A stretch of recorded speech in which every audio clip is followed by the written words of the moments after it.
Le jour même où nos apprentis colons débarquent en Abitibi, on annonce la nomination de l'avocat Honoré Mercier au poste de ministre de la colonisation. L'administration de la province semble une affaire de famille à cette époque. Le jeune député de 39 ans est le fils de l'ancien premier ministre du même nom, et il est aussi le beau-frère du premier ministre alors au pouvoir, Sir Lomer Gouin. Honoré Mercier est descendu à Montréal en ce 29 avril 1914, au moment où une foule de 3100 emplois s'est réunie sur le Champ de Mars pour demander du travail au maire Albert Saint-Martin. Les nouvelles de l'étranger ne sont guère bonnes. Le président américain Woodrow Wilson a ordonné une intervention militaire contre le Mexique et l'on craint que la querelle ne tourne à l'affrontement armé. Alors qu'en Grande-Bretagne, on signale que les nationalistes irlandais, grâce à la contrebande, sont en voie de s'armer de pied en cap, on est à couteau tiré à Belfast et la situation n'est pas à la veille de changer. 3/4 de siècle plus tard, la capitale de l'Irlande du Nord aura encore des airs de poudrière. On ne s'arme pas qu'en Irlande. Les puissances de l'Europe, hantées par des antagonismes séculaires, sont lancées depuis des années dans une course aux armements. Dans 2 mois, l'archiduc autrichien François Ferdinand sera abattu à bout portant par un jeune Serbe, ce qui suffira à déclencher la Première Guerre mondiale. Mais cela, les contemporains d'Honoré Mercier ne peuvent pas le savoir. La vie civile des Québécois peut donc continuer, en attendant qu'ils soient appelés sous les drapeaux. Il y a aussi l'ouverture du canal de Panama, une grande date dans l'histoire de la navigation maritime. En ce qui nous concerne, il y a la publication en France du roman de Louis Hémon, Maria Chapdelaine. Et pour beaucoup de Français, encore aujourd'hui, l'image qu'ils ont du Québec, en fait, c'est une image qu'ils ont prise dans ce roman. Mais venons chez nous, il y a une grande tragédie le 29 mai. L'Empress of Ireland heurte le Stordstad en face de Pointe-au-Père, en aval de Québec, et en 15 minutes, cette tragédie fait 1024 morts. C'est la plus grande tragédie maritime dans l'histoire du Canada. Il y a aussi la fondation de la prieuré de Saint-Benoît-du-Lac par les bénédictins de France. En traversant l'Atlantique pour débarquer dans le Nouveau Monde, ces moines perpétuent un mouvement migratoire qui dure depuis le 17e siècle. C'est Samuel de Champlain en 1608 qui va s'installer à Québec. Et là, ça démarre vraiment. Hein? Champlain en 1608 à Québec, La Violette en 1634 à Trois-Rivières, Maisonneuve à Montréal en 1642. Donc, on le voit, les Français s'installent d'abord le long du Saint-Laurent. Hein? On occupe d'abord les rives du Saint-Laurent. Depuis, à l'est, Cap-Tourmente, Beaupré au nord et Kamouraska au sud, et ce, jusqu'à Montréal. Au 18e siècle, il y a 2 percées qui se font vers le sud, une du côté du Richelieu et l'autre du côté de la rivière Chaudière. C'est la Beauce, hein? C'est le Richelieu qui s'ouvre et la Beauce. Quelles sont les autres régions qui vont s'ouvrir au fil du temps? La Gaspésie. Mais la Gaspésie a une histoire particulière. Ce sont des entrepreneurs de langue anglaise des îles Jersey et Guernesey qui vont s'installer sur les rives de la Gaspésie pour pêcher la morue. Donc, la Gaspésie, au début des années 1760, commence à se développer. En 1776, fuyant la guerre d'indépendance américaine, les loyalistes fondent les premiers villages des cantons de l'Est. En 1800, c'est Hull qui s'ouvre. Hein? C'est Philémon Wright, un homme d'affaires du Massachusetts, qui part avec une partie de sa communauté pour venir s'installer à Hull et exploiter éventuellement les grandes forêts de pins blancs de l'Outaouais et de la Gatineau. Et bientôt, 1830, il n'y a plus de place. Hein? Il n'y a plus de place, on a vraiment subdivisé et resubdivisé les terres. Donc, où va-t-on aller maintenant? À ce moment-là, on a commencé à déborder la plaine du Saint-Laurent pour aborder du côté nord les plateaux laurentiens et du côté sud les plateaux appalachiens. Mais il y avait bien sûr un problème qui se posait dès qu'on faisait ça, c'était que En montant sur ces plateaux-là, la saison de végétation diminuait, tombait en dessous d'une moyenne de 100 jours par année, sans gel. Et ça, c'est un chiffre qui est important parce que si on tombe en deçà de ce chiffre-là, l'agriculture devient très, très difficile. Et en 1840, justement, à Drummondville, se fait la rencontre entre les francophones des rives du Saint-Laurent et les anglophones des cantons de l'Est. Pour la première fois, ils vont se rencontrer en 1840 à Drummondville. Et là, c'est comme si tout le sud du Saint-Laurent était occupé dorénavant. Donc, à ce moment-là, le trop-plein, il n'y a pas d'autre choix. Il faut qu'on s'en aille vers les États-Unis ou vers la ville, ou alors que les gens aillent coloniser beaucoup plus loin. Donc, on sait que les Canadiens français savent défricher. On sait qu'ils sont mobiles. Et on souhaite surtout qu'ils ne deviennent pas des ouvriers, donc des prolétaires, dans des usines anglo-protestantes. Alors là, il y a tout contre nous. La ville, l'usine, l'anglo-protestant. On ne peut pas avoir plus dangereux qu'à nos portes. Et ces portes-là, c'est les States, comme disait le monde ordinaire, ou derrière les lignes, etc., les États-Unis. Ça va devenir une véritable hémorragie. Les gens vont partir d'abord en douce, puis par famille, par village entier. Il va partir à peu près 1 million de Canadiens français sur 100 ans. C'est pour ça que la colonisation sur les plateaux a été beaucoup plus lente. Et on calcule que il y a beaucoup plus de monde qui sont allés vers les États-Unis qu'il y en a qui sont allés vers les paroles de colonisation. Qu'est-ce qui reste après coup? Ben, il reste le Nord, en fait. Hein? Ça veut dire que durant les années 1840, il y a ce qu'on a appelé la Société des 21. Ce sont 21 colons qui viennent en particulier de Sainte-Anne-de-la-Pocatière, qui partent pour s'installer le long du Saguenay, exploiter le bois, exploiter la forêt, parce que là, de grands entrepreneurs, dont Price. Et là, on part ouvrir le Saguenay. Jusqu'au lac Saint-Jean, c'était compagnie de la baie du Tson. Et quand les 21 vont aller frapper à la porte de Dieu sait qui, de la compagnie ou d'un exploitant forestier, ils vont dire, vous savez, monsieur, on vient pas défricher, on vient couper du bois. Alors, à la limite, quasiment une des premières tentatives dites de colonisation ou de percée vers le nord, elle est absolument, explicitement non agricole. Elle est en termes de survie. Je ferai ce que je pourrais quand je serai arrivé. Le clergé réagit et tente de prendre en charge le mouvement de colonisation afin de le relancer puis de l'encadrer. Des prêtres font d'eux-mêmes de nouvelles paroisses dans les zones de colonisation. On les désignera sous le vocable de missionnaires colonisateurs. Certains passeront à l'histoire. C'est le cas de l'abbé Nicolas de Tolontin-Hébert qui, en 1849, mène ses paroissiens de Kamouraska au lac Saint-Jean. Le curé Thomas-Léandre Brassard suscite le développement de la région sise au nord de Joliette. Des oblats, dont les pères Charles-Alfred Paradis et Pierre-Edmond Gendreau, vont ouvrir la région du lac Témiscamingue. L'abbé Provost, qui lui va ouvrir la Matawini, c'est le nord de l'anneau d'Hierse. Et il dit que, quelque part dans le nord de Joliette à l'époque, il y a un immense territoire où coule quasiment le lait et le miel, comme Moïse aurait pu faire. À l'époque, effectivement, ça va être son discours. Et les autres prêtres vont le croire, et ils vont aller fonder en 1863 Saint-Michel-des-Saints, 4 ans après Saint-Zénon, etc., et ça va devenir un petit pays nouveau. Alors l'image de la terre promise, à nous qui sommes quand même religieux, puis qui sommes nourris de lectures à la fois bibliques, évangéliques, etc., on va être un peu comme les Juifs d'il y a 2000 ans, ou de 2500 du temps de Moïse. On va se donner une terre promise. Évidemment, ça va être traduit en termes religieux. C'est la terre que Dieu nous réserve, donc promise, et on a la mission, dite providentielle, d'y aller. Le plus célèbre de tous les missionnaires colonisateurs est le curé Antoine Labelle, le roi du Nord, un géant d'1,80 m et de 160 kg, dont la carrure n'a d'égal que la détermination. Le curé Labelle est curé aux frontières, aux lignes, comme on dit.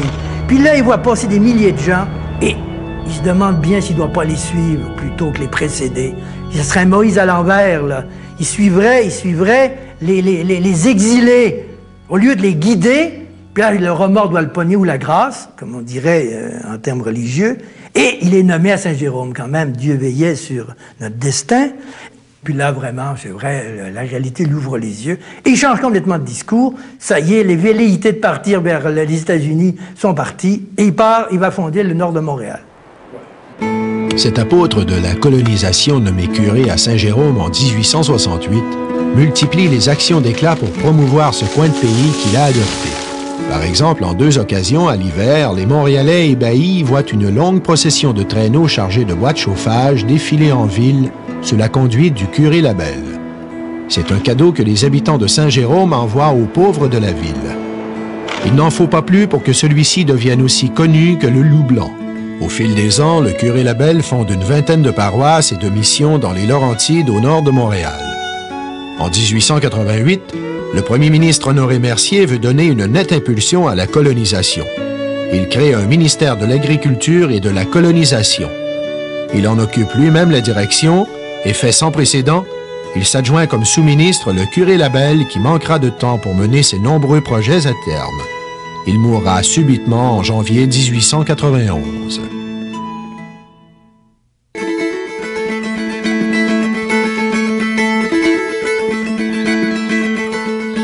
Alors, on va proposer ce qu'on appelle la colonisation, c'est-à-dire arriver dans les terres publiques que l'État, grosso modo, aura arpenté, sur lequel il n'aura même pas eu le temps de faire des chemins, qu'il aura en général divisé en lots, et quand il ne l'aura pas fait, les gens arriveront en squatter. Il faut bien voir qu'au 19e siècle, entre 1850 et 1900, mettons, la bureaucratie gouvernementale était pas ce qu'elle est devenue. Et on ignorait beaucoup au ministère des Terres et Forêts ce qu'il y avait sur le territoire. Et c'était donc très facile pour des gens qui n'avaient pas de titre de propriété de s'installer sur un lot et de bûcher et de cultiver. C'est ce qu'on appelait des squatters. Dans la majeure partie des cas, on a permis à ces squatters-là de régulariser leur situation à un moment donné en prenant ce qu'on appelait un billet de location, donc une concession du gouvernement qui régularisait un peu leur situation. La colonisation, c'est à la fois une stratégie de reconquête économique, surtout vue par les nationalistes, qui pensent qu'on doit reconquérir le Québec en partant de proche en proche. D'abord conquérir l'agriculture, ensuite développer une structure économique qui serait entièrement sous le contrôle des Canadiens français, comme on disait à l'époque. Ce sont des gens qui sont des cultivateurs et qui veulent faire, comme on disait à l'époque, faire de la terre pour s'installer. Alors, évidemment, pour eux, c'est leur but premier.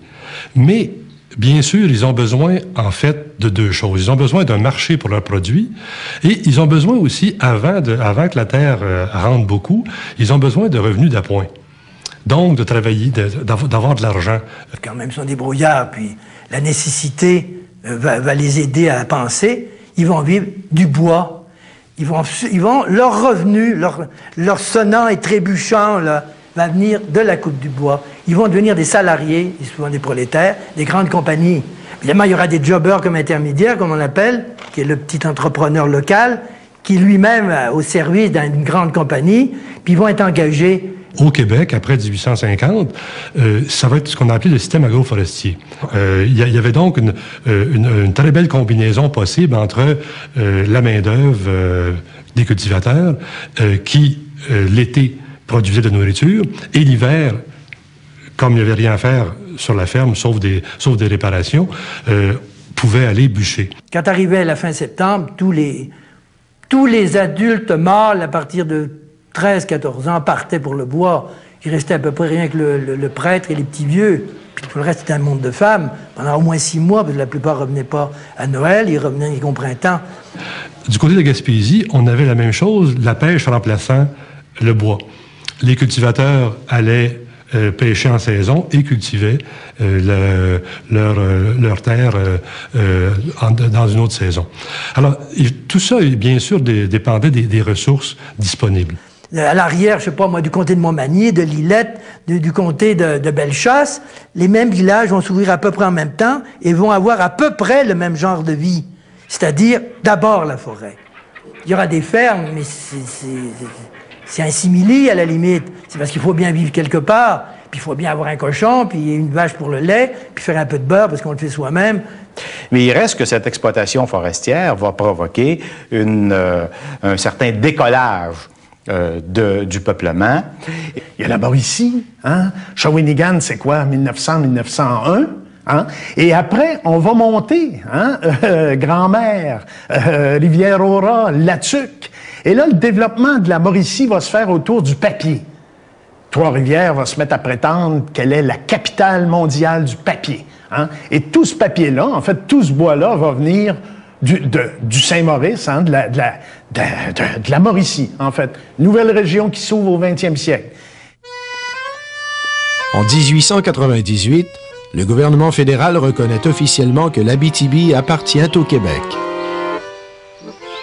L'Abitibi, qui est une des dernières régions ouvertes au peuplement, va tout d'abord se présenter comme une région totalement vierge. On va y trouver une immense forêt, on va y trouver des lacs, et on aura l'impression que c'est un grand commencement. Il y avait des nations amérindiennes qui occupaient le territoire de façon plutôt nomade, mais il n'y avait pas eu de peuplement blanc, il n'y avait même pas eu de défrichement. Donc, les épinettes noires étaient là encore, les épinettes blanches aussi. Ça n'avait pas été touché pour la simple et bonne raison que les exploitants forestiers avaient besoin des cours d'eau pour faire flotter les bio vers les usines, et les usines étaient situées au sud. Il ne faut pas oublier que l'Abitibi se situe au-delà de la ligne de partage des eaux. Et en Abitibi, les rivières coulent vers la baie James. Il n'était donc pas possible d'exploiter la forêt. C'était à l'époque où Laurier avait dit que le 20e siècle serait le siècle du Canada. Il n'y avait rien de trop beau et on a décidé qu'on voulait un deuxième transcontinental. Et ce deuxième transcontinental-là, on a imaginé, pour raccourcir la voie, de le faire passer de Montréal et Québec par le nord, pour aller rejoindre le nord de l'Ontario et ensuite le nord du Lac-Supérieur, de manière à atteindre les plaines de l'Ouest à la bonne hauteur. Et pour le Québec, ça a été très important parce que ça a permis l'ouverture de toute cette région-là à la colonisation. Bien entendu, les compagnies ferroviaires souhaitaient que les régions où passaient les rails, ce peuple, ça leur faisait des clients.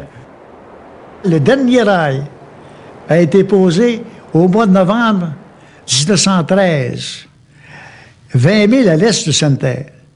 Et c'est à ce moment-là qu'on a finalement relié la ville de Québec à Winnipeg.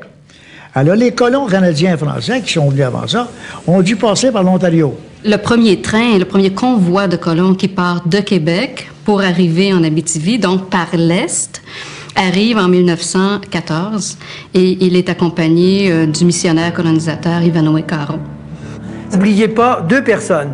L'abbé Ivanhoe Caron, prêtre, missionnaire colonisateur, comme on disait, un intellectuel, il avait même un doctorat de S-lettres. C'est quand même extraordinaire. Deuxième, Hector Authier, qui était agent des terres, qui a vécu 90 ans, qui était extraordinaire, il a été tout, maire de Amos, ministre, puis agent des terres surtout, celui qui accueillait les colons. Ça a été des grandes figures de l'Abitibi naissante. Alors, les excursions organisées par l'abbé Ivanhoe Caron, ça fait partie un peu d'une formule de propagande, d'une façon. C'est pour donner de l'information, mais c'est plus que de l'information. C'est vraiment de la propagande. On veut les attirer. On veut comme argument, on se sert des arguments suivants. C'est que, bon, la terre ne coûtera pas cher. Et qu'en plus, on va pouvoir vendre le bois qui est déjà sur ces terres-là.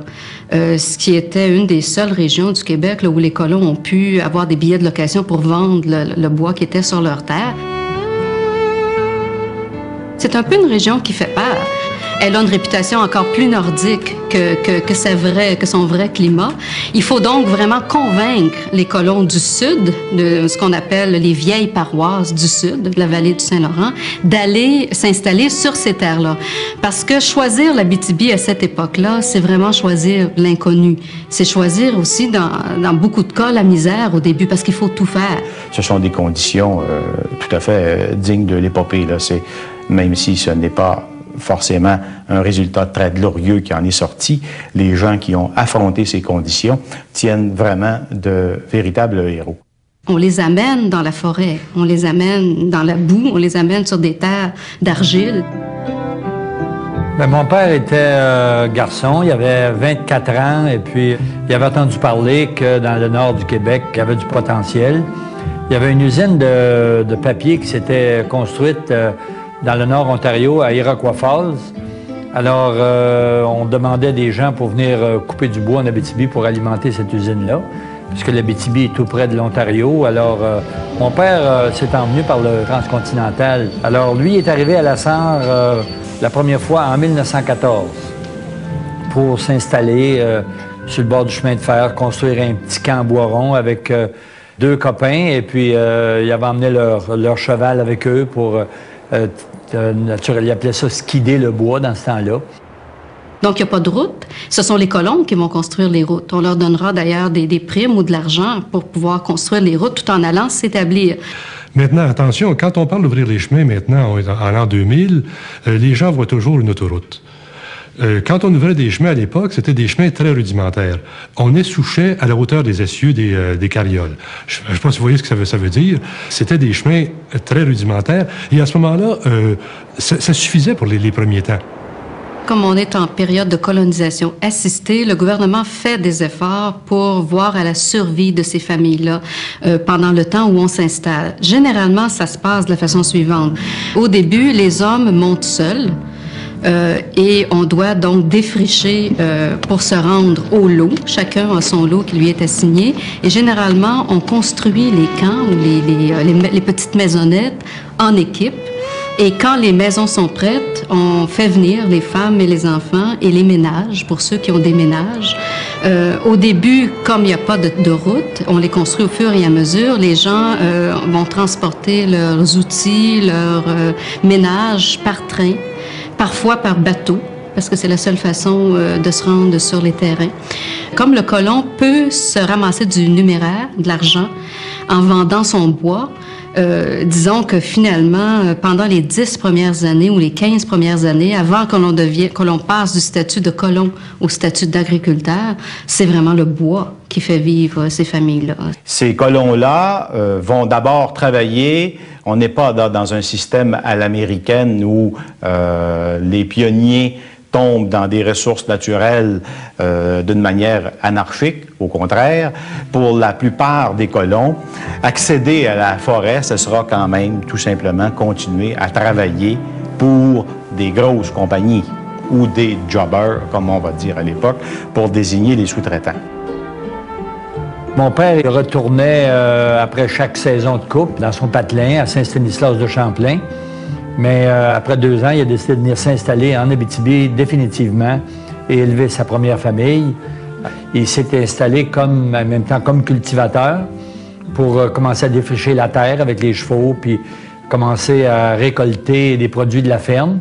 Et il est devenu à ce moment-là un assez gros cultivateur. Il avait même gagné la médaille du mérite agricole, je pense, en 1924.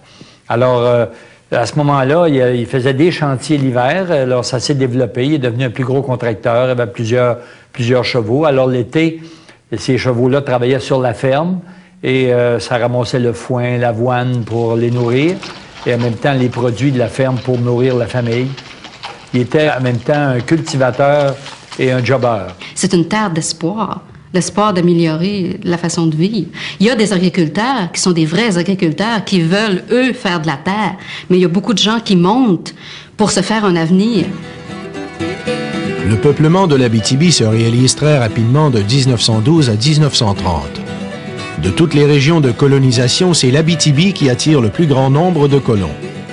En moins de 20 ans, une nouvelle région est née dans le nord-ouest du Québec.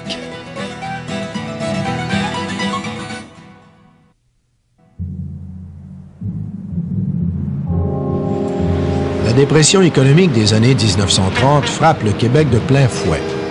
À Montréal, on comptera bientôt quelques 100 000 chômeurs. Certaines de nos élites se mettent en frais de convaincre la population de la nécessité de retourner à la vie rurale pour des raisons d'ordre tant économique que moral. Le premier ministre Alexandre Taschereau se laisse convaincre. En 1931, son gouvernement consacre quelques centaines de milliers de dollars au retour à la terre. Le gouvernement fédéral emboîte le pas. Le ministre de la Colonisation, Wesley Ashton Gordon, lance un plan d'aide aux sans-emploi qui veulent s'établir sur une terre. Les gens qui sont sur le secours direct, les chefs de famille qui, dans les villes, n'ont pas de travail, on va leur donner 600 $ pour se rendre en Abitibi, s'installer sur une terre. Donc, ça devrait pouvoir les faire vivre pour 2 ans et s'installer là. Il ne faut pas oublier une chose, cependant. Il y a des colons qui sont rendus là-bas qui avaient la vocation agricole, mais d'autres pensaient qu'ils l'avaient, la vocation agricole. Il y a une différence entre l'avoir et le penser. ils ont trouvé peut-être, c'est un peu dur. Ça va quand même permettre la fondation de à peu près 7 ou 8 paroisses en Abitibi et au Témiscamingue. Ça va amener un certain nombre de gens en Abitibi, mais dès la dernière année du plan, déjà, il y a des gens qui commencent à abandonner parce qu'ils allaient davantage là, finalement, pour survivre que pour faire de la terre. Le quart va revenir.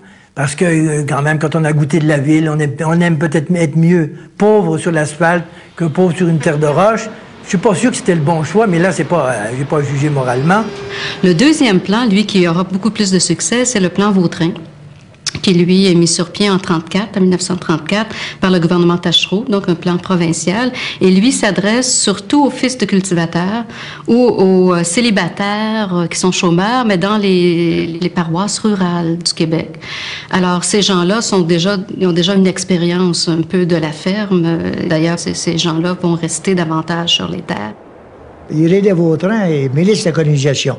C'est un architecte de Montréal. Alors, il fallait bien qu'un jour, il visite une colonie. Alors, il s'en va à Amos. Et il y a des vêtements d'un homme qui arrive de la ville. On dit, Monsieur Vautrin, même pas aller visiter une colonie vêtu comme vous êtes là. Alors, quelqu'un dit simplement, bon, on va aller acheter une paire de pantalons pour la circonstance. On va chez un marchand, on achète des culottes à 3,45 $. Et le compte est envoyé au ministère de la colonisation à Amos, et c'est ce qu'on a appelé finalement les culottes à Vautrin. Et Duplessis en a fait bon usage à l'enquête des comptes publics.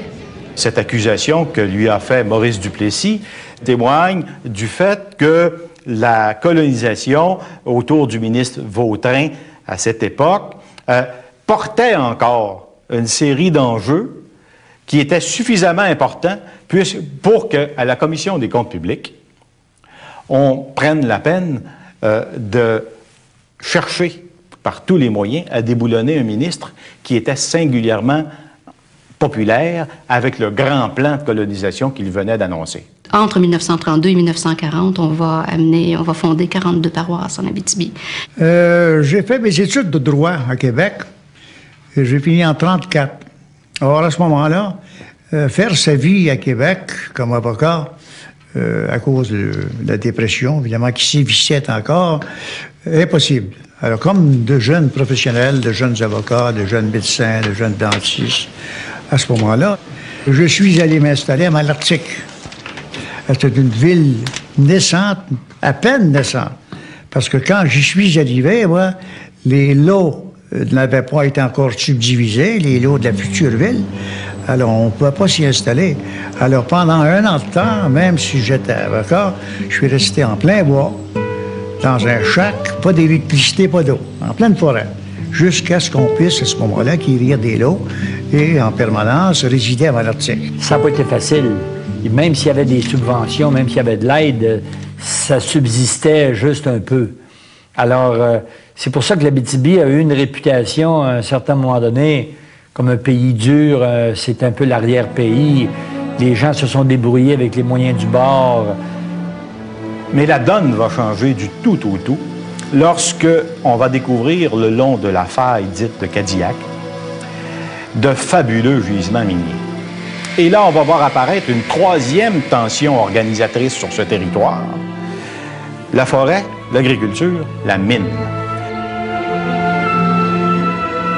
Les premiers prospecteurs sont arrivés par le nord de l'Ontario, parce que c'est d'abord le nord de l'Ontario qui a été exploité pour les minerais. Et Edmond Horne, qui est celui qui a fait la grande découverte de la mine, qui va devenir la mine Noranda, était d'abord passé par l'Ontario. Alors, la plupart des prospecteurs arrivent par l'Ontario. Et on sait qu'ils sont des centaines sur le territoire à chercher des minerais qu'on soupçonne être là. La mine va rapidement prendre le dessus sur toutes les autres formes d'organisation économique. Ces gisements sont à cette époque parmi les plus riches du monde et bien entendu, ils vont attirer des capitaux considérables et provoquer une véritable ruée vers l'or. N'importe qui peut aller au bureau des mines, demander un certificat qui lui permet de piquer des claims. vous pouvez y aller, moi je peux y aller, mais normalement, ce qu'on fait, on envoie un prospecteur. On paye simplement une licence qui, dans mon temps, coûtait 10$, puis il va piquer les clients.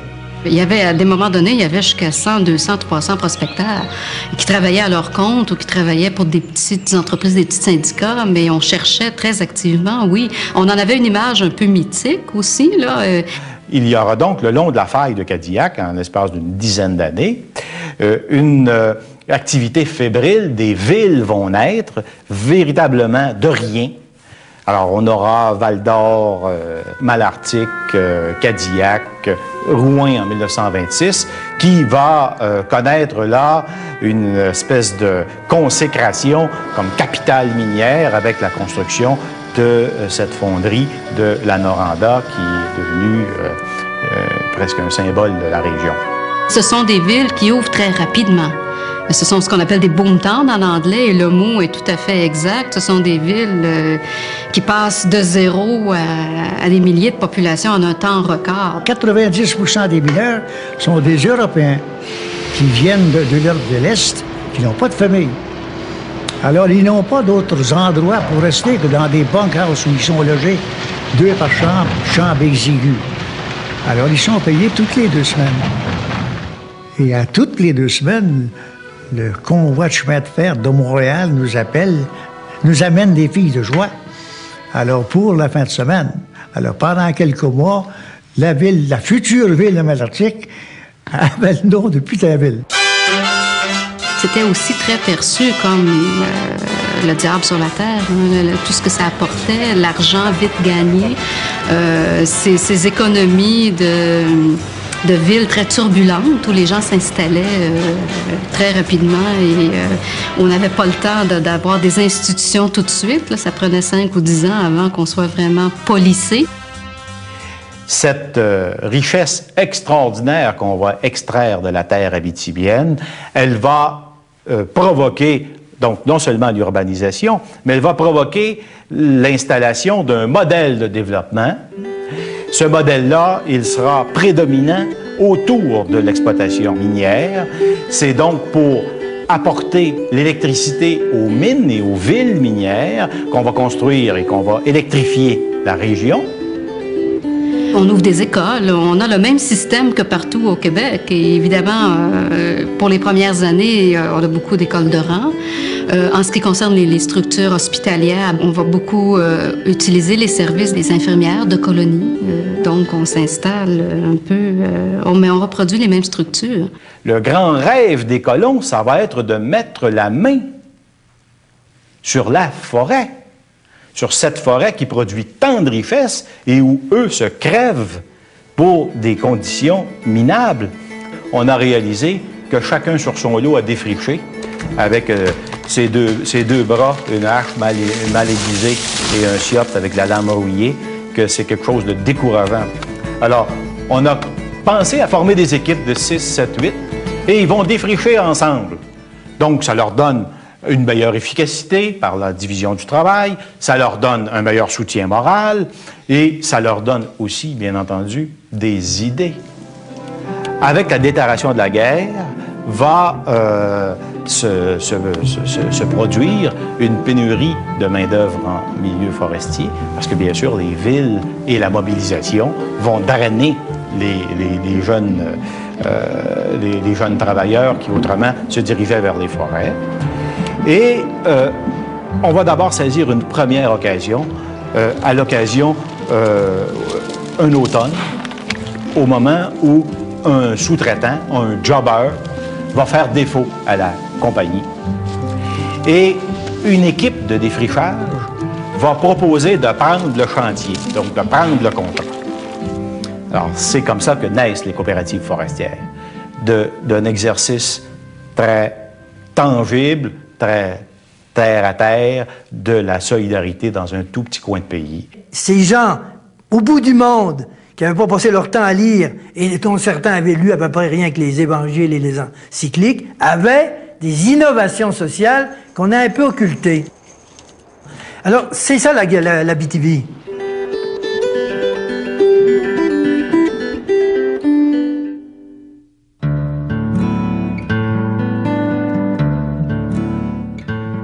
Les élections provinciales de 1944 portent l'Union nationale au pouvoir. Maurice Duplessis préside de nouveau aux destinées du Québec qui ne tarde pas à entrer de plein pied dans l'ère industrielle de l'après-guerre. 4 ans plus tard, l'avocat Jacques Miquelon joint les rangs de l'Union nationale. Il devient député de sa terre d'adoption, l'Abitibi, en 1948. Le comté est immense à ce moment-là parce qu'il va jusqu'à Chibougamau, où on ne peut pas se rendre autrement que par avion.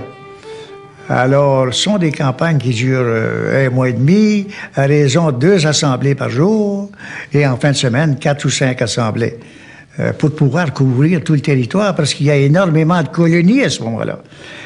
Alors, au nord de la ville d'Amos, et du côté est, en allant vers Sainte-Terre, tant au sud qu'au nord, ben, il y a peut-être 35 à 40 paroisses de colonisation. Alors, il y a 4-5 villes, la ville de Sainte-Terre, la ville de Val-d'Or, la ville d'Amos, la ville de Chibougamau, la ville de Malartic, la ville de Cadillac. C'est une campagne excessivement fatigante. Et évidemment, quand on est jeune, puis on a un peu de pep, vous savez, ça ne nous pèse pas tellement. Les villes, les villages commencent à ressembler à des villages du reste du Québec, là, mais avec des conditions où on doit voyager beaucoup plus d'un village à l'autre, où les routes ne sont pas construites. La première route asphaltée qui va relier Val-d'Or à Montréal, c'est 1949. Cette route-là existe en 1939, mais elle est en gravelle. Donc, les conditions sont plus dures, sont plus frustres. Alors, il faut l'organisation au point de vue scolaire, l'organisation au point de vue santé, au point de la voirie. Alors, il y a du travail à n'en plus finir pour un député. Et heureusement, à ce moment-là, que j'ai eu l'oreille de Duplessis, qui avait une admiration sans borne pour les gens qui, comme moi, mais surtout comme bien d'autres, dans des circonstances beaucoup plus difficiles que les miennes, étaient allés ouvrir cette région-là. Alors, de mon temps, moi, j'ai eu 63 écoles, un séminaire, 2 hôpitaux dans le même comté, des routes, et finalement, surtout, l'électrification rurale. Dans toutes les paroisses du comté, même les plus reculées, dans les colonies du comté. Certains pionniers vont faire mieux que se tirer d'affaire. Il en est ainsi d'Henri Perron, le fondateur de la grande compagnie forestière Normique Perron. Il est entrepreneur forestier, alors il s'est développé un entrepreneur important. Et puis, à un moment donné, ben, il dit, j'aimerais peut-être, au lieu de travailler pour les autres, j'aimerais ça travailler pour moi-même. Alors, il a décidé de construire une petite scierie en 1939. C'était sa première aventure industrielle. Il a construit une scierie au nord de la Sarre, à Val-Paradis, à peu près 50 km au nord de la Sarre, où il y avait une forêt vierge, là, et puis il y avait eu des permis du gouvernement pour être capable de construire une petite scierie. Alors, c'est comme ça que ça a débuté dans le domaine du sciage. Alors, on a construit une nouvelle scierie à Val-Paradis, plus moderne, en 1950. Et c'est un peu le début de notre aventure industrielle, de notre développement dans le domaine forestier beaucoup plus marqué. On a commencé une première aventure dans le contreplaqué en 1956 et moi, je suis arrivé en 1957. Et l'entreprise s'est développée. On a fait d'autres acquisitions d'entreprises dans le sciage, surtout dans la région du nord-ouest du Québec, à Amos, à Sainte-Terre, à Quévillon. Et on a même acheté 2 entreprises en Ontario, à Kirkland Lake. On a construit une autre usine de sciage à Cochrane. Et notre entreprise s'est développée beaucoup. Et on avait une entreprise dans les années 80 très florissante. Et les 3 frères, on est très bien impliqués dans le domaine forestier.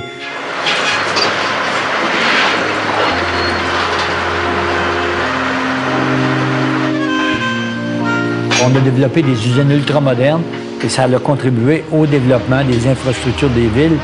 Et dans les années 60-70, il y a eu des développements miniers énormes aussi, des nouvelles mines, et ça s'est développé.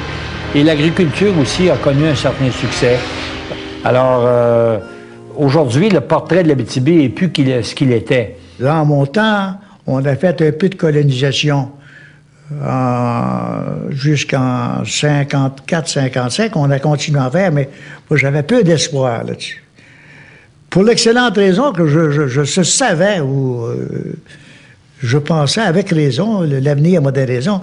Il y a tellement de richesses minières, forestières, hydrauliques en Abitibi. Je me disais un jour, Il y aurait du travail suffisamment pour ces gens-là, avec des salaires alléchants. Pas besoin de vous dire que quand on a ouvert le Baie James, tout est passé pour l'Abitibi, ou à peu près. Hein? Ça a été ça. C'est une mine d'or pour l'Abitibi.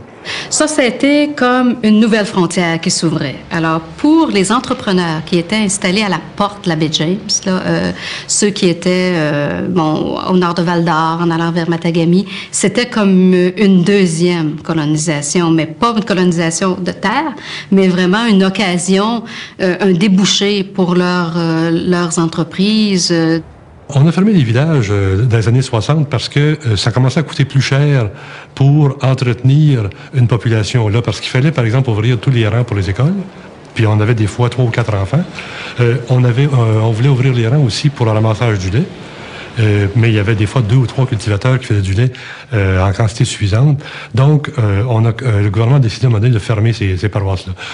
On peut questionner cette politique-là parce que dans certains cas, on aurait pu tranquillement attendre et faire autre chose que des politiques draconiennes. Mais je signale que ça avait été utilisé aussi à Terre-Neuve. Hein.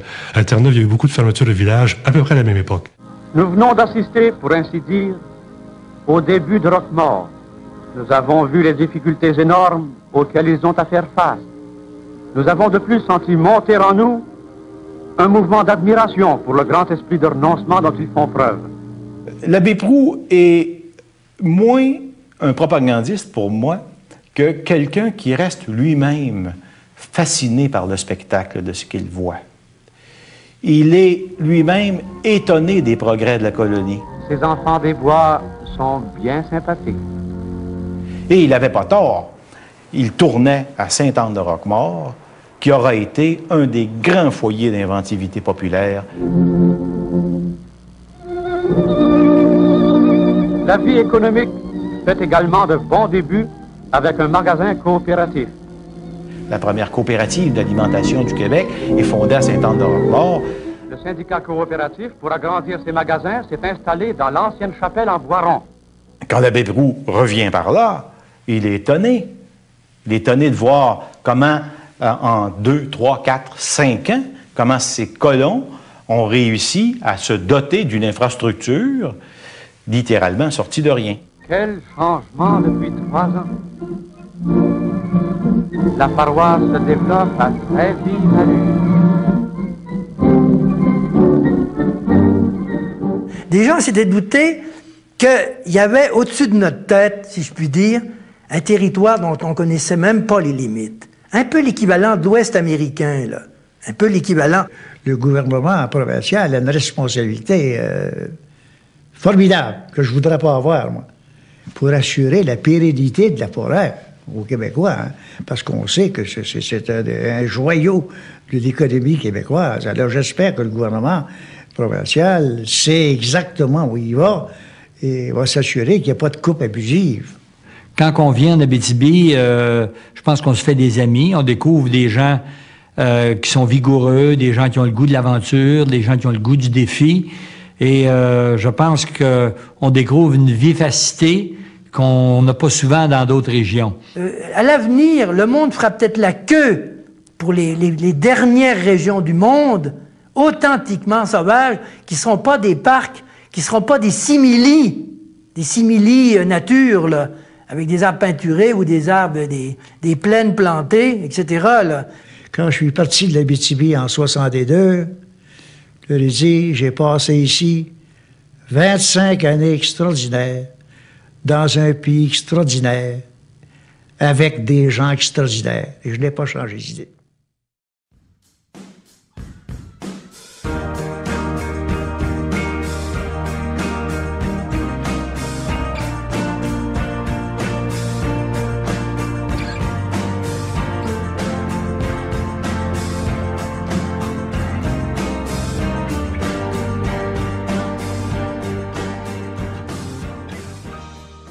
De prendre en charge le mouvement de colonisation afin de le relancer puis de l'encadrer. Des prêtres font d'eux-mêmes de nouvelles paroisses dans les zones de colonisation. On les désignera sous le vocable de missionnaires colonisateurs. Certains passeront à l'histoire. C'est le cas de l'abbé Nicolas de Tolontin-Hébert qui, en 1849, mène ses paroissiens de Kamouraska au lac Saint-Jean. Le curé Thomas-Léandre Brassard suscite le développement de la région sise au nord de Joliette. Des oblats dont les pères Charles-Alfred Paradis et Pierre-Edmond Gendreau vont ouvrir la région du lac Témiscamingue. L'abbé Provost, qui lui va ouvrir la Matawini, c'est le nord de la Naudière, ça. Et il dit que quelque part dans le nord de Joliette à l'époque, il y a un immense territoire où coule quasiment le lait et le miel, comme Moïse aurait pu faire. À l'époque, effectivement, ça va être son discours. Et les autres prêtres vont le croire, et ils vont aller fonder en 1863 Saint-Michel-des-Saints, 4 ans après Saint-Zénon, etc. Et ça va devenir un petit pays nouveau. Alors l'image de la terre promise, à nous qui sommes quand même religieux, puis qui sommes nourris de lectures à la fois bibliques, évangéliques, etc., on va être un peu comme les Juifs d'il y a 2000 ans, ou de 2500 du temps de Moïse. On va se donner une terre promise. Évidemment, ça va être traduit en termes religieux. C'est la terre que Dieu nous réserve, donc promise, et on a la mission, dite providentielle, d'y aller. Le plus célèbre de tous les missionnaires colonisateurs est le curé Antoine Labelle, le roi du Nord, un géant d'1,80 m et de 160 kg, dont la carrure n'a d'égal que la détermination. Le curé Labelle est curé aux frontières, aux lignes, comme on dit. Puis là, il voit passer des milliers de gens et il se demande bien s'il ne doit pas les suivre plutôt que les précéder. Ce serait un Moïse à l'envers, là. Il suivrait les exilés. Au lieu de les guider, puis là, le remords doit le pogner ou la grâce, comme on dirait en termes religieux. Et il est nommé à Saint-Jérôme quand même. Dieu veillait sur notre destin. Puis là, vraiment, c'est vrai, la réalité lui ouvre les yeux. Et il change complètement de discours. Ça y est, les velléités de partir vers les États-Unis sont parties. Et il va fonder le nord de Montréal. Cet apôtre de la colonisation nommé curé à Saint-Jérôme en 1868 multiplie les actions d'éclat pour promouvoir ce coin de pays qu'il a adopté. Par exemple, en 2 occasions, à l'hiver, les Montréalais ébahis voient une longue procession de traîneaux chargés de bois de chauffage défiler en ville sous la conduite du curé Labelle. C'est un cadeau que les habitants de Saint-Jérôme envoient aux pauvres de la ville. Il n'en faut pas plus pour que celui-ci devienne aussi connu que le loup blanc. Au fil des ans, le curé Labelle fonde une vingtaine de paroisses et de missions dans les Laurentides au nord de Montréal. En 1888, le premier ministre Honoré Mercier veut donner une nette impulsion à la colonisation. Il crée un ministère de l'Agriculture et de la Colonisation. Il en occupe lui-même la direction et fait sans précédent, il s'adjoint comme sous-ministre le curé Labelle qui manquera de temps pour mener ses nombreux projets à terme. Il mourra subitement en janvier 1891.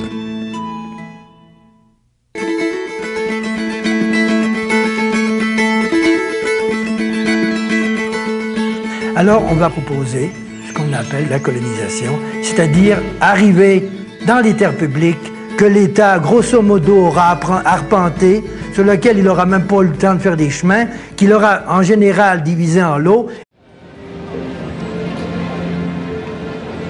Le jour même où nos apprentis colons débarquent en Abitibi, on annonce la nomination de l'avocat Honoré Mercier au poste de ministre de la colonisation.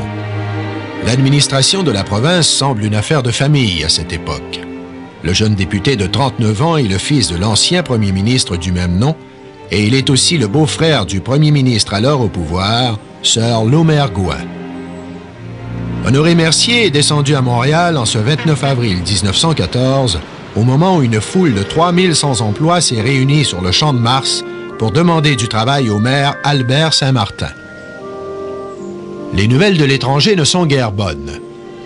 Le président américain Woodrow Wilson a ordonné une intervention militaire contre le Mexique et l'on craint que la querelle ne tourne à l'affrontement armé. Alors qu'en Grande-Bretagne, on signale que les nationalistes irlandais, grâce à la contrebande, sont en voie de s'armer de pied en cap, on est à couteau tiré à Belfast et la situation n'est pas à la veille de changer. 3/4 de siècle plus tard, la capitale de l'Irlande du Nord aura encore des airs de poudrière. On ne s'arme pas qu'en Irlande. Les puissances de l'Europe, hantées par des antagonismes séculaires, sont lancées depuis des années dans une course aux armements. Dans 2 mois, l'archiduc autrichien François Ferdinand sera abattu à bout portant par un jeune Serbe, ce qui suffira à déclencher la Première Guerre mondiale. Mais cela, les contemporains d'Honoré Mercier ne peuvent pas le savoir. La vie civile des Québécois peut donc continuer. en attendant qu'ils soient appelés sous les drapeaux. Il y a aussi l'ouverture du canal de Panama, une grande date dans l'histoire de la navigation maritime. En ce qui nous concerne, il y a la publication en France du roman de Louis Hémon, Maria Chapdelaine. Et pour beaucoup de Français, encore aujourd'hui, l'image qu'ils ont du Québec, en fait, c'est une image qu'ils ont prise dans ce roman. Mais venons chez nous, il y a une grande tragédie, le 29 mai. L'Empress of Ireland heurte le Stordstad, en face de Pointe-au-Père, en aval de Québec, et en 15 minutes, cette tragédie fait 1024 morts. C'est la plus grande tragédie maritime dans l'histoire du Canada. Il y a aussi la fondation de la prieuré de Saint-Benoît-du-Lac par les bénédictins de France. En traversant l'Atlantique pour débarquer dans le Nouveau Monde, ces moines perpétuent un mouvement migratoire qui dure depuis le 17e siècle. C'est Samuel de Champlain en 1608 qui va s'installer à Québec. Et là, ça démarre vraiment. Hein? Champlain en 1608 à Québec, La Violette en 1634 à Trois-Rivières, Maisonneuve à Montréal en 1642. Donc, on le voit, les Français s'installent d'abord le long du Saint-Laurent. Hein? On occupe d'abord les rives du Saint-Laurent. Depuis, à l'est, Cap-Tourmente, Beaupré au nord et Kamouraska au sud, et ce, jusqu'à Montréal. Au 18e siècle, il y a deux percées qui se font vers le sud, une du côté du Richelieu et l'autre du côté de la rivière Chaudière. C'est la Beauce, hein? C'est le Richelieu qui s'ouvre et la Beauce. Quelles sont les autres régions qui vont s'ouvrir au fil du temps? La Gaspésie. Mais la Gaspésie a une histoire particulière. Ce sont des entrepreneurs de langue anglaise des îles Jersey et Guernesey qui vont s'installer sur les rives de la Gaspésie pour pêcher la morue. Donc, la Gaspésie, au début des années 1760, commence à se développer. En 1776, fuyant la guerre d'indépendance américaine, les loyalistes fondent les premiers villages des cantons de l'Est. En 1800, c'est Hull qui s'ouvre. Hein? C'est Philémon Wright, un homme d'affaires du Massachusetts, qui part avec une partie de sa communauté pour venir s'installer à Hull et exploiter éventuellement les grandes forêts de pins blancs de l'Outaouais et de la Gatineau. Et bientôt, 1830, il n'y a plus de place. Hein? Il n'y a plus de place, on a vraiment subdivisé et resubdivisé les terres. Donc, où va-t-on aller maintenant? À ce moment-là, on a commencé à déborder la plaine du Saint-Laurent pour aborder du côté nord les plateaux laurentiens et du côté sud les plateaux appalachiens. Mais il y avait bien sûr un problème qui se posait dès qu'on faisait ça, c'était que en montant sur ces plateaux-là, la saison de végétation diminuait, tombait en dessous d'une moyenne de 100 jours par année, sans gel. Et ça, c'est un chiffre qui est important parce que si on tombe en deçà de ce chiffre-là, l'agriculture devient très, très difficile. Et en 1840, justement, à Drummondville, se fait la rencontre entre les francophones des rives du Saint-Laurent et les anglophones des cantons de l'Est. Pour la première fois, ils vont se rencontrer en 1840 à Drummondville. Et là, c'est comme si tout le sud du Saint-Laurent était occupé dorénavant. Donc, à ce moment-là, le trop-plein, il n'y a pas d'autre choix. Il faut qu'on s'en aille vers les États-Unis ou vers la ville, ou alors que les gens aillent coloniser beaucoup plus loin. Donc, on sait que les Canadiens français savent défricher. On sait qu'ils sont mobiles. Et on souhaite surtout qu'ils ne deviennent pas des ouvriers, donc des prolétaires dans des usines anglo-protestantes. Alors là, il y a tout contre nous. La ville, l'usine, l'anglo-protestant. On ne peut pas avoir plus dangereux qu'à nos portes. Et ces portes-là, c'est les States, comme disait le monde ordinaire, ou derrière les lignes, etc., les États-Unis. Ça va devenir une véritable hémorragie. Les gens vont partir d'abord en douce, puis par famille, par village entier. Il va partir à peu près 1 million de Canadiens français sur 100 ans. C'est pour ça que la colonisation sur les plateaux a été beaucoup plus lente. Et on calcule que il y a beaucoup plus de monde qui sont allés vers les États-Unis qu'il y en a qui sont allés vers les parents de colonisation. Qu'est-ce qui reste après coup? Bien, il reste le Nord, en fait. Hein? Ça veut dire que durant les années 1840, il y a ce qu'on a appelé la Société des 21. Ce sont 21 colons qui viennent en particulier de Sainte-Anne-de-la-Pocatière, qui partent pour s'installer le long du Saguenay, exploiter le bois, exploiter la forêt, parce que là, de grands entrepreneurs, dont Price. Et là, on part ouvrir le Saguenay. Jusqu'au lac Saint-Jean, c'était compagnie de la baie du Tson. Et quand les 21 vont aller frapper à la porte de Dieu sait qui, de la compagnie ou d'un exploitant forestier, ils vont dire, vous savez, monsieur, on vient pas défricher, on vient couper du bois. Alors, à la limite, quasiment une des premières tentatives dites de colonisation ou de percée vers le nord, elle est absolument, explicitement non agricole. Elle est en termes de survie. Je ferai ce que je pourrais quand je serai arrivé. Le clergé réagit étant qu'elle est la capitale mondiale du papier. Hein? Et tout ce papier-là, en fait, tout ce bois-là va venir du Saint-Maurice, hein, de la Mauricie, en fait. Nouvelle région qui s'ouvre au 20e siècle. En 1898, le gouvernement fédéral reconnaît officiellement que l'Abitibi appartient au Québec. L'Abitibi, qui est une des dernières régions ouvertes au peuplement, va tout d'abord se présenter comme une région totalement vierge. On va y trouver une immense forêt, on va y trouver des lacs, et on aura l'impression que c'est un grand commencement. Il y avait des nations amérindiennes qui occupaient le territoire de façon plutôt nomade, mais il n'y avait pas eu de peuplement blanc, il n'y avait même pas eu de défrichement. Donc, les épinettes noires étaient là encore, les épinettes blanches aussi. Ça n'avait pas été touché pour la simple et bonne raison que les exploitants forestiers avaient besoin des cours d'eau pour faire flotter les bio vers les usines, et les usines étaient situées au sud. Il ne faut pas oublier que l'Abitibi se situe au-delà de la ligne de partage des eaux. Et en Abitibi, les rivières coulent vers la baie James. Il n'était donc pas possible d'exploiter la forêt. C'était à l'époque où Laurier avait dit que le 20e siècle serait le siècle du Canada. Il n'y avait rien de trop beau et on a décidé qu'on voulait un deuxième transcontinental. Et ce deuxième transcontinental-là, on a imaginé, pour raccourcir la voie, de le faire passer de Montréal et Québec par le nord, pour aller rejoindre le nord de l'Ontario et ensuite le nord du lac supérieur, de manière à atteindre les plaines de l'Ouest à la bonne hauteur. Et pour le Québec, ça a été très important parce que ça a permis l'ouverture de toute cette région-là à la colonisation. Bien entendu, les compagnies ferroviaires souhaitaient que les régions où passaient les rails, ce peuple, ça leur faisait des clients. Le dernier rail a été posé au mois de novembre 1913, 20 000 à l'est de Sainte-Terre.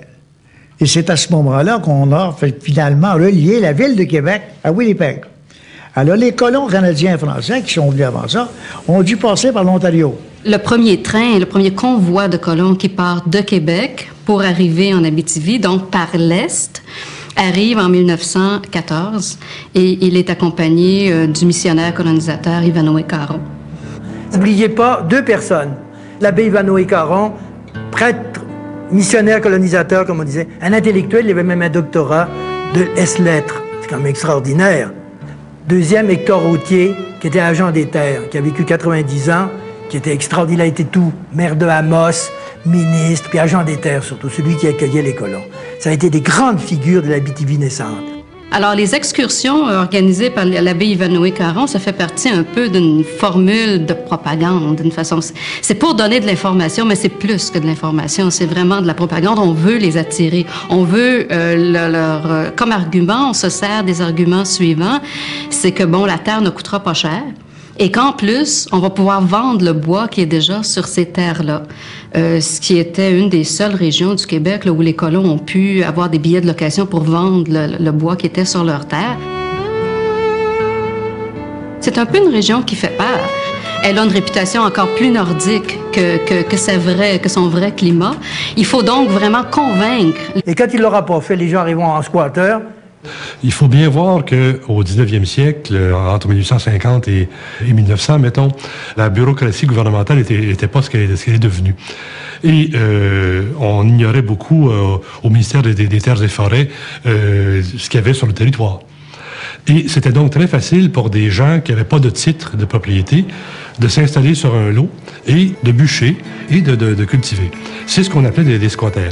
Dans la majeure partie des cas, on a permis à ces squatters-là de régulariser leur situation à un moment donné en prenant ce qu'on appelait un billet de location, donc une concession du gouvernement qui régularisait un peu leur situation. La colonisation, c'est à la fois une stratégie de reconquête économique, surtout vue par les nationalistes, qui pensent qu'on doit reconquérir le Québec en partant de proche en proche. D'abord conquérir l'agriculture, ensuite développer une structure économique qui serait entièrement sous le contrôle des Canadiens français, comme on disait à l'époque. Ce sont des gens qui sont des cultivateurs et qui veulent faire, comme on disait à l'époque, faire de la terre pour s'installer. Alors, évidemment, pour eux, c'est leur but premier. Mais bien sûr, ils ont besoin, en fait, de deux choses. Ils ont besoin d'un marché pour leurs produits et ils ont besoin aussi, avant que la terre rende beaucoup, ils ont besoin de revenus d'appoint. Donc, de travailler, d'avoir de l'argent. Quand même, ils sont débrouillards, puis la nécessité va les aider à penser. Ils vont vivre du bois. Leur revenu, leur sonnant et trébuchant, là, va venir de la coupe du bois. Ils vont devenir des salariés, souvent des prolétaires, des grandes compagnies.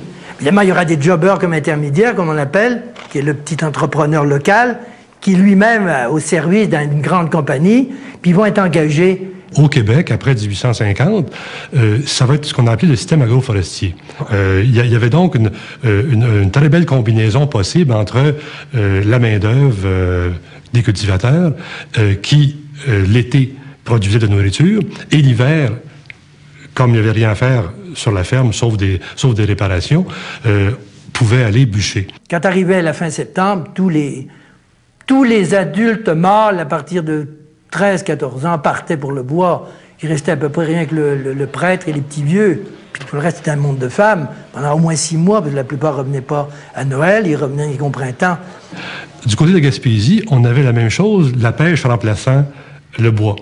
Les cultivateurs allaient pêcher en saison et cultivaient leur terre dans une autre saison.